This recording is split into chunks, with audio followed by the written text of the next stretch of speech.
Jumat Kliwon 50 tahun yang lalu, tepatnya pada tanggal 10 September 1965, 14 Jumadil Awal 1383 Hijriah, buku mendangkungan tahun wau Windu Sancoyo. Rombongan tiba di Lamin Mencimai, Kecamatan Barongtongko, Kabupaten Kutai.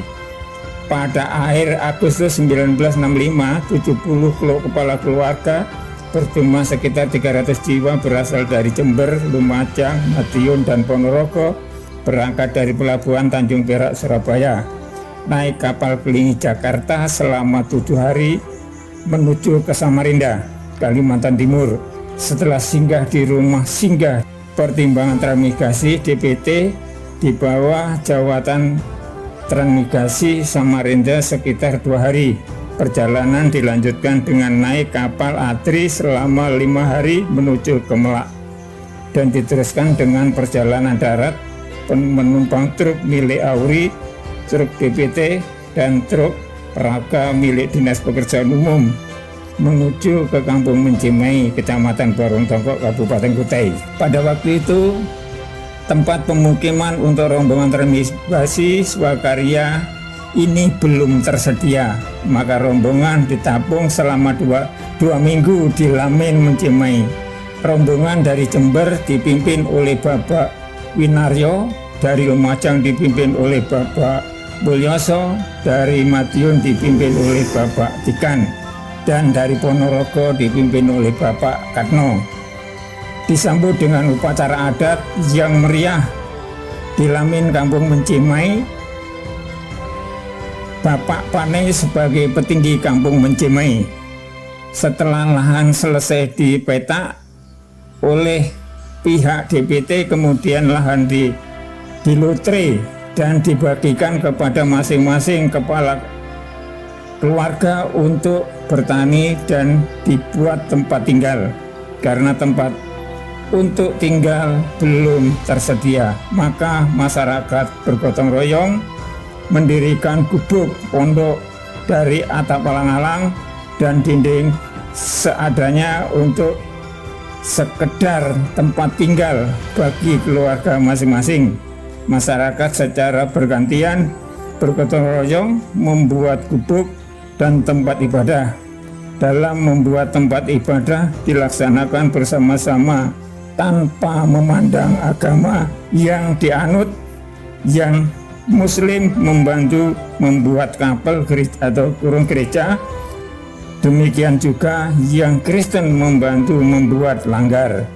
Dalam membuat langgar dipimpin oleh Bapak Sihab dari Lumajang, sedang dalam membuat kapel atau gereja dipimpin oleh Bapak Rinakso dari Jember. Pada saat itu Dewan Pertimbangan Transmigrasi DPT memberikan jatah lauk dan beras selama beberapa bulan yang harus diambil di gudang di daerah Pelabuhan Sendawar.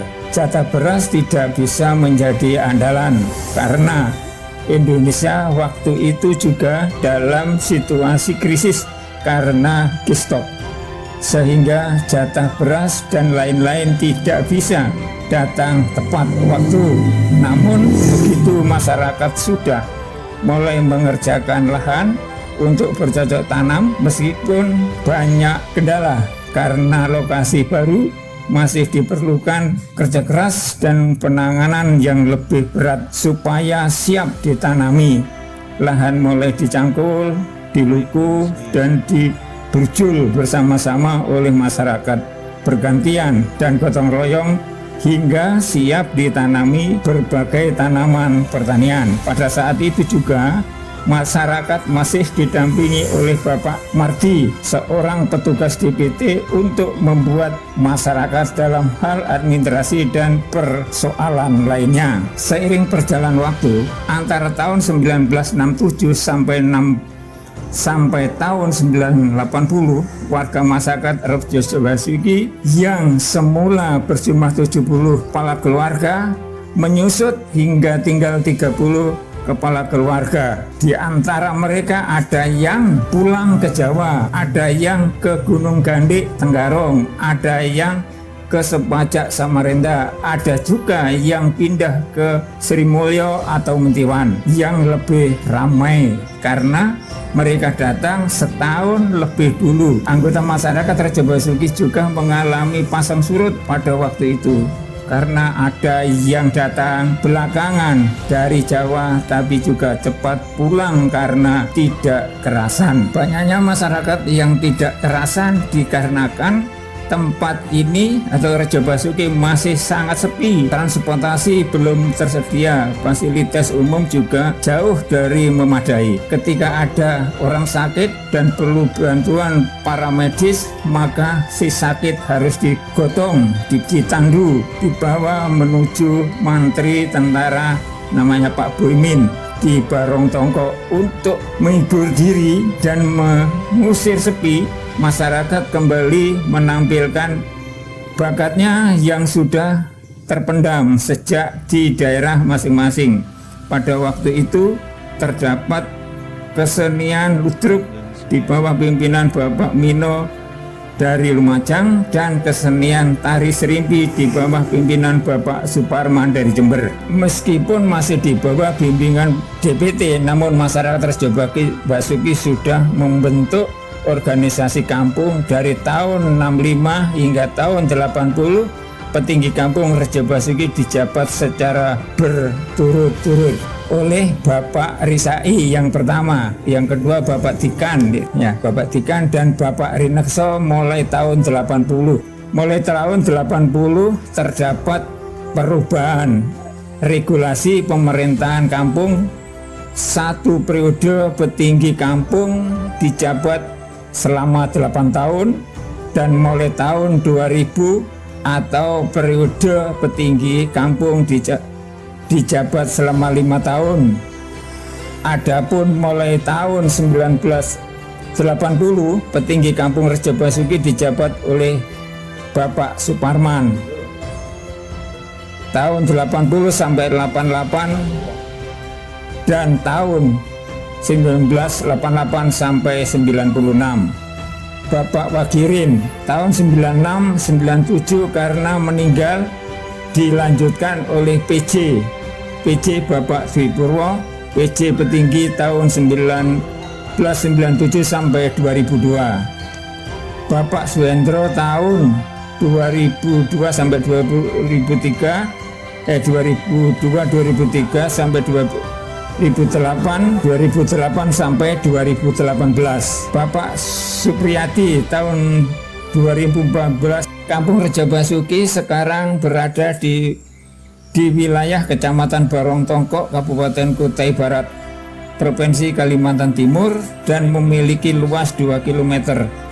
Sebelah timur berbatasan dengan Jalan Poros Samarinda, Melak. Sebelah utara berbatasan dengan Barong Tongko, sebelah selatan dan barat berbatasan dengan Kampung Mencimai. Kampung Raja Basuki juga didiami berbagai suku di Indonesia. Tidak hanya suku Jawa tetapi ada suku Madura, Batak, Dayak, Bugis, Kalteng, Banjar dan sebagainya. Dari masa lalu hingga sekarang, masyarakat Raja Basuki dan masyarakat Mencimai hidup rukun, berdampingan, saling bahu-membahu. Bahkan masyarakat Raja Basuki menganggap masyarakat Mencimai sebagai saudara tua.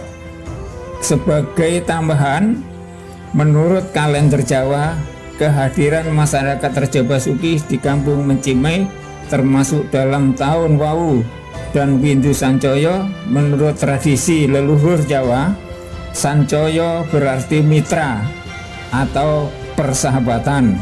Oleh karena itu, kehadiran masyarakat Raja Basuki dapat dimaknai sebagai kehadiran saudara menuju mitra atau menuju persahabatan dan persaudaraan. Demikian riwayat singkat Kampung Raja Basuki. Mohon maaf apabila terdapat kekurangan dan kurang berkenan. Jeneng selo wader kali sesonderan. Apuronto sedoyo lepat kawula matur nuwun.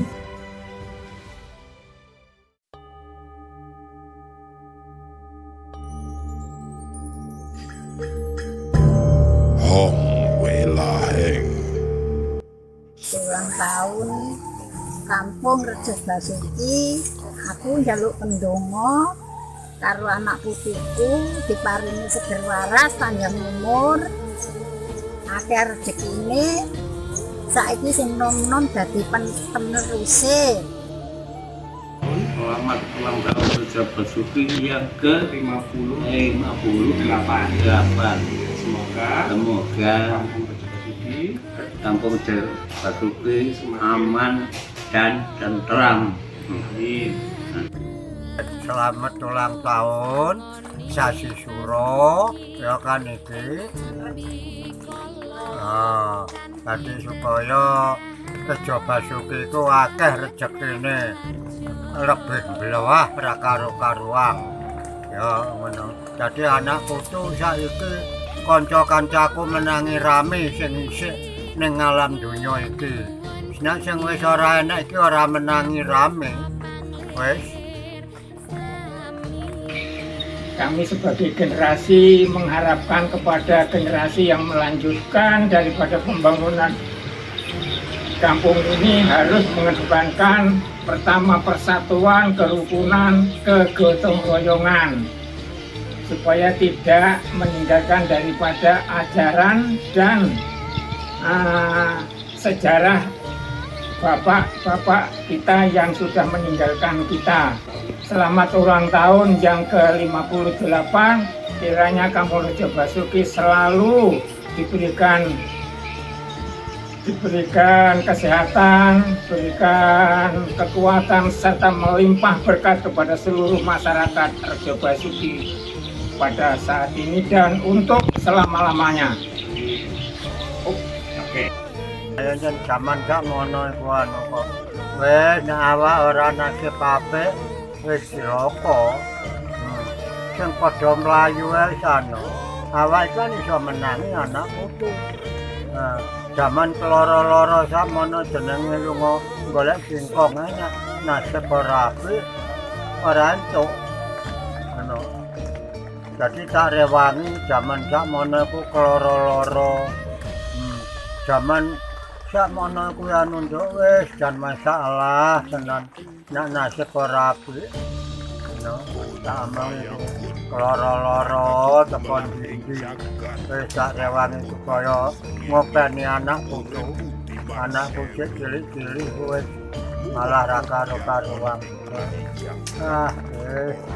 loro-loro tenan nduk